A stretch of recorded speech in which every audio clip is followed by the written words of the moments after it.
ಸಮಸ್ತ ಕರ್ನಾಟಕ ಜನತೆಗೆ ನಿಮ್ಮ ಮನೆ ಮಗ ಲಕ್ಷ್ಮೀಕಾಂತ್ ಮಾಡುವ ನಮಸ್ಕಾರಗಳು. ಕನ್ನಡ ನಾಡಿನ ಜನತೆಗೆ ಸ್ವಾಗತ ಸುಸ್ವಾಗತ ಕೋರುತ್ತಾ, ಅದೇ ರೀತಿ ಮಹಾಶಿವರಾತ್ರಿಯ ಹಾರ್ದಿಕ ಶುಭಾಶಯಗಳನ್ನು ಕೋರುತ್ತಾ, ಇವತ್ತಿನ ದಿವಸ ಒಂದು ಸುಂದರವಾದ ಸಂದೇಶದ ವಿಡಿಯೋವನ್ನು ನಿಮ್ಮ ಮುಂದೆ ತೆಗೆದುಕೊಂಡು ಬರುತ್ತಿದ್ದೇನೆ. ಸಂದೇಶದ ವಿಡಿಯೋ ನಿಮಗೆ ತಿಳಿಸುವಕ್ಕಿಂತ ಮುಂಚಿತವಾಗಿ ನನ್ನ ಆರಾಧ್ಯ ದೇವರಾದಂಥ ಅಕ್ಕಲಕೋಟ ಸದ್ಗುರು ಸ್ವಾಮಿ ಸಮರ್ಥ ಮಹಾರಾಜರ ಪಾದಕ್ಕೆ ನಮಸ್ಕರಿಸುತ್ತಾ, ಅದೇ ರೀತಿ ವರದಾನೇಶ್ವರಿ ದಾನಮ್ಮ ದೇವಿ ಸೋಮನಾಥರ ಪಾದಕ್ಕೂ ನಮಸ್ಕರಿಸುತ್ತಾ ಇವತ್ತಿನ ಸಂದೇಶವನ್ನು ನಿಮ್ಮ ಮುಂದೆ ತೆಗೆದುಕೊಂಡು ಬರುತ್ತಿದ್ದೇನೆ. ಇವತ್ತಿನ ಸಂದೇಶ ಏನಪ್ಪ ಅಂದರೆ, ತಡಕಲ್ ಗ್ರಾಮದವರಾದ ಕಲ್ಯಾಣಿ ತುಕಾಣಿ ಸರ್ ಅವರು ನಮ್ಮ ಚಾನಲ್ಗೆ ಅವರು ಒಂದು ಸಂದೇಶವನ್ನು ಕೊಡಿ ಅಂತ ಕೇಳಿಕೊಂಡಿದ್ದಾರೆ. ಯಾವ ರೀತಿ ಅಂದರೆ, ಶಿವರಾತ್ರಿ ಅಂಗವಾಗಿ ತಡಕಲ್ ಗ್ರಾಮದಲ್ಲಿ ಶಿವಲಿಂಗೇಶ್ವರ ಜಾತ್ರಾ ಮಹೋತ್ಸವ ಕಾರ್ಯಕ್ರಮ ಜರುಗಲಿದೆ. ಆ ಪ್ರಯುಕ್ತ ನಮ್ಮ ಸಂದೇಶವನ್ನು ನಿಮ್ಮ ಯೂಟ್ಯೂಬ್ ಚಾನಲ್ ಸಂಸ್ಕಾರದ ಬೆಳಕು ಮೂಲಕ ತಿಳಿಸಿಕೊಡಿ ಅಂತ ನಮ್ಮಲ್ಲಿ ಕೇಳಿಕೊಂಡಾಗ, ಶಿವಲಿಂಗೇಶ್ವರ ಜಾತ್ರಾ ಮಹೋತ್ಸವ 17/2/2026 ಮಂಗಳವಾರ ಸಂಜೆ 4 ಗಂಟೆಗೆ ಪಲ್ಲಕ್ಕಿ ಉತ್ಸವ, ಸಂಜೆ 6:30 ಗಂಟೆಗೆ ರಥೋತ್ಸವ ಕಾರ್ಯಕ್ರಮ.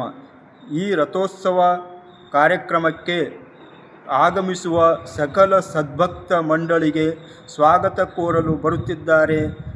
ಅವರ ಗೆಳೆಯರ ಬಳಗದ ವತಿಯಿಂದ ಕಲ್ಯಾಣಿ ತುಕಾಣಿ ಸರ್ ಅವರ ಸ್ವಾಗತಿಸುತ್ತಿದ್ದಾರೆ.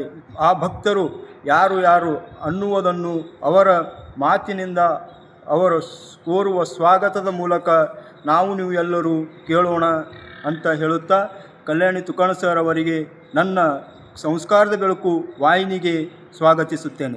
ಶಿವಲಿಂಗೇಶ್ವರ ಜಾತ್ರಾ ಮಹೋತ್ಸವದ ಸ್ವಾಗತ ಕೋರುವರು ಸೋಮಶೇಖರ್ ಪವಾಡಶೆಟ್ಟಿ, ನೀಲಕಂಠ ಶಿರೋಳೆ, ವೀರಯ್ಯ ಸ್ವಾಮಿ, ಶಂಕರ ಸ್ವಾಮಿ, ನಾಗಯ್ಯ ಸ್ವಾಮಿ, ಶ್ಯಾಮಸಪ್ಪ ಗುಗ್ರೆ, ಸುನೀಲ್ ಗುಗ್ರೆ, ವಿಶ್ವನಾಥ್ ಪವಾಡಶೆಟ್ಟಿ, ಶಿವಾನಂದ ಹುಂಡೇಕಾರ್, ಪುರಸಪ್ಪ ಪವಾಡಶೆಟ್ಟಿ, ಶ್ರೀಸಲ್ ಪವಾಡಶೆಟ್ಟಿ ಅನೇಕ ಗೈರಭಕ್ತಿಯಿಂದ ಹಾರ್ದಿಕ ಸ್ವಾಗತವನ್ನು ಕೊಟ್ಟಿದ್ದಾರೆ.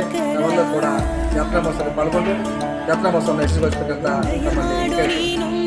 ಇವರೆಲ್ಲರೂ ಸಮಸ್ತ ತಡಕಲ್ ಗ್ರಾಮಸ್ಥರಿಗೆ ಮತ್ತು ಜಾತ್ರಾ ಕಾರ್ಯಕ್ರಮಕ್ಕೆ ಆಗಮಿಸುವ ರಥೋತ್ಸವದಲ್ಲಿ ಭಾಗವಹಿಸುವ ಸಕಲ ಸದ್ಭಕ್ತರಿಗೆ ಇವರೆಲ್ಲರ ವತಿಯಿಂದ ಸ್ವಾಗತ ಸುಸ್ವಾಗತ ಕೋರುತ್ತಾ, ಅದೇ ರೀತಿ ಸಂಸ್ಕಾರದ ಬೆಳಕು ವಾಹಿನಿ ವತಿಯಿಂದ ತಡಕಲ್ ಗ್ರಾಮಸ್ಥರಿಗೂ ಮತ್ತು ಶಿವಲಿಂಗೇಶ್ವರ ಸಕಲ ಸದ್ಭಕ್ತರಿಗೂ ಹಾರ್ದಿಕ ಸ್ವಾಗತ ಸುಸ್ವಾಗತ ಕೋರುತ್ತಾ ಈ ಕಾರ್ಯಕ್ರಮವನ್ನು ಇಲ್ಲಿಗೆ ವಿರಾಮ ಕೊಡುತ್ತೇವೆ. ಶರಣಾರ್ಥಿಗಳೊಂದಿಗೆ ಧನ್ಯವಾದಗಳು ಅರ್ಪಿಸುತ್ತೇನೆ.